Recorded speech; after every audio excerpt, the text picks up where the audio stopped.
Module 20. Les préparations avant la visite d'immeuble. Je vous souhaite la bienvenue dans ce nouveau module de la formation gratuite Acheter un immeuble et gagner gros. Je vous invite à vous abonner pour être tenu au courant de la sortie des nouveaux modules.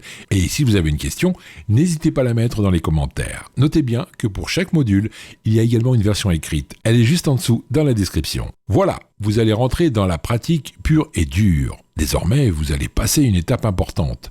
Cette étape, c'est les visites d'immeubles. Le vrai monde étant à l'extérieur, vous allez enfin passer à la vitesse supérieure en offrant à votre cerveau des choses à analyser dans le réel et non uniquement dans la théorie. Préparez-vous mentalement, parce que c'est l'une des étapes les plus importantes dans l'immobilier. Se mettre en condition. On aime être dans notre zone de confort, on aime se sentir en sécurité, c'est pour cela que l'homme en général n'aime pas changer ses habitudes.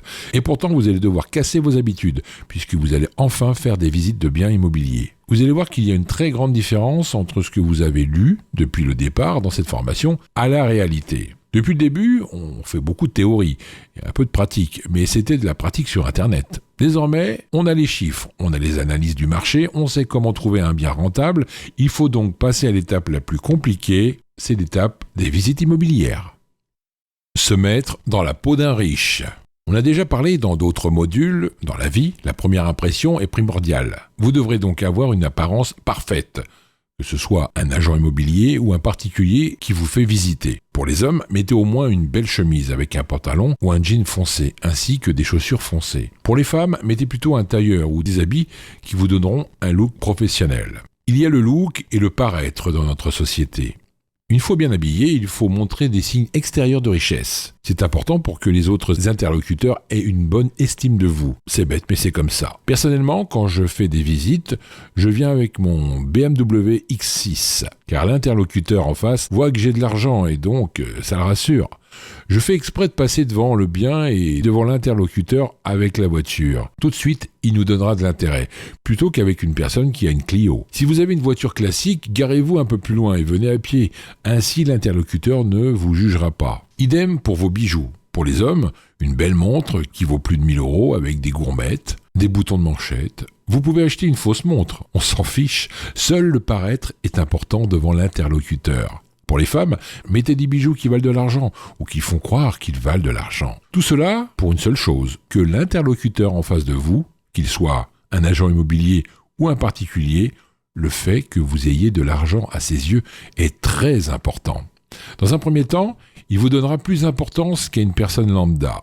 Mais en plus, votre dossier sera préféré à un autre en cas d'hésitation. Certains n'aimeront pas ce que je viens de dire, mais c'est un constat, et non mon point de vue. Retenez toujours qu'une personne riche aura toujours plus d'importance à ses yeux, même si l'interlocuteur ne se rend pas compte qu'il lui donne plus d'importance qu'une personne lambda. Se mettre dans la peau d'un pro. Il y a riche et il y a pro. Ce sont deux notions différentes. On vient de voir comment paraître riche. Maintenant, on va voir comment paraître pro. C'est bien de paraître riche, mais si vous faites amateur, cela n'a aucun intérêt. Il faut également avoir l'air d'un pro, ainsi vous mettez toutes les chances de votre côté. Alors c'est quoi paraître pro ? Si vous avez déjà acheté des biens immobiliers, alors vous savez ce qu'est être un pro dans ce domaine.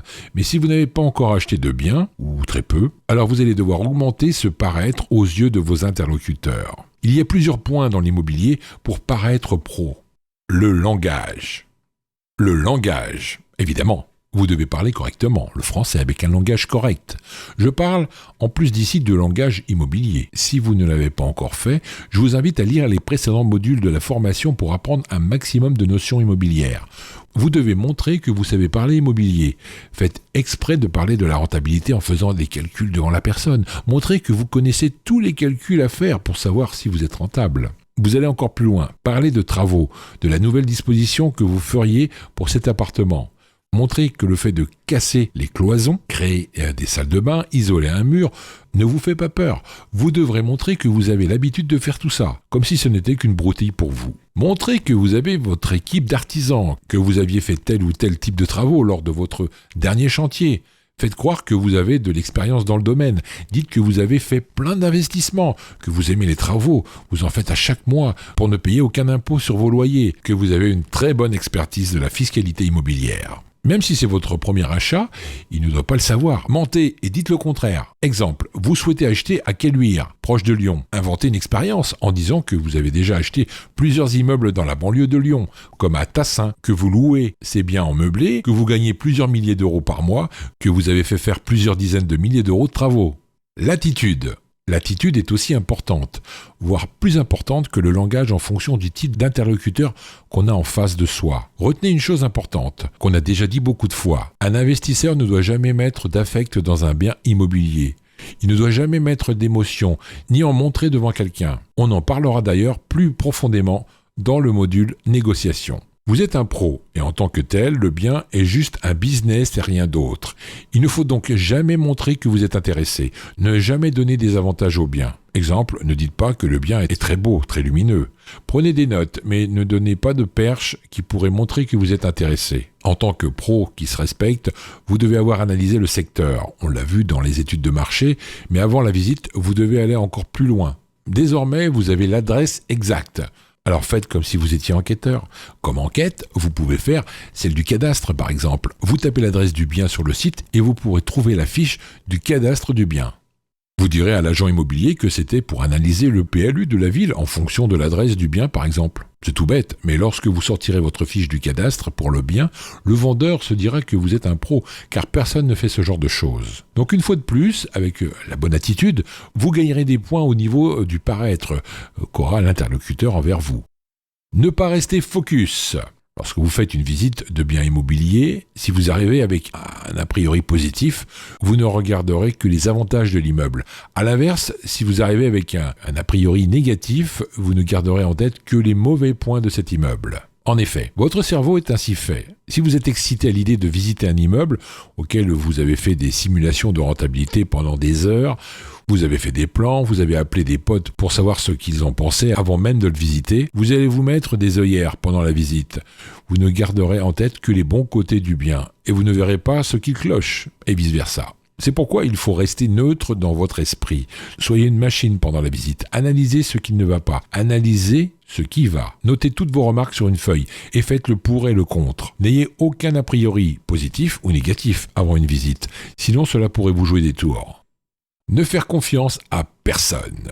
Un agent immobilier ou même le vendeur est là pour vous vendre le bien, rien d'autre. Surtout l'AI, il est là pour vivre, pour acheter son pain. Il vendrait donc sa mère pour faire cette vente avec vous. Ce qui signifie qu'il est partial. Il ne faut donc ne jamais lui faire confiance. Vous allez acheter un bien avec des travaux. Et comme par miracle, cet agent immobilier vous dit qu'il a fait une estimation par une entreprise avec qui son agence travaille beaucoup. Et vous sort un montant à 100 000 euros. Dans ces cas-là, pour être au plus juste, vous pouvez doubler ce montant. C'est comme le fameux « vous pouvez refaire la façade, pas de problème, la mairie, tout ». Oui, bien sûr.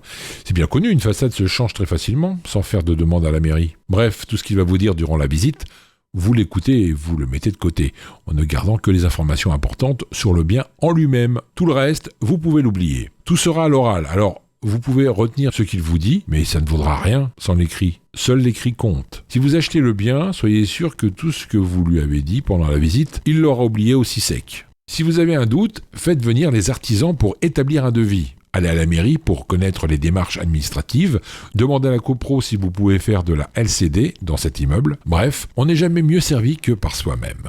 Achetez loin de chez soi. Perso, je n'achète pas à plus d'1 heure de chez moi, mais je sais qu'il arrive que je vois de bonnes affaires à 2 heures ou 3 heures de route. Si vous achetez loin, il faudra absolument déléguer, et donc faire confiance à des artisans et une agence loin de chez soi. C'est le gros point noir d'investir loin, mais il serait dommage de louper une bonne affaire à cause de ça. Si vous êtes sûr d'avoir une bonne agence et une entreprise de travaux de qualité, alors vous pouvez essayer, mais ça sera plus risqué que d'investir proche de chez soi. Pour ceux qui achètent très loin de chez eux, gagnez du temps et faites-vous une grosse journée de visite. Allez dans la ville pour visiter 4, 5, 6 immeubles afin de maximiser toute la route que vous ferez pour aller dans cette ville. Prenez une journée de RTT par exemple et ne faites pas cela durant toute la journée.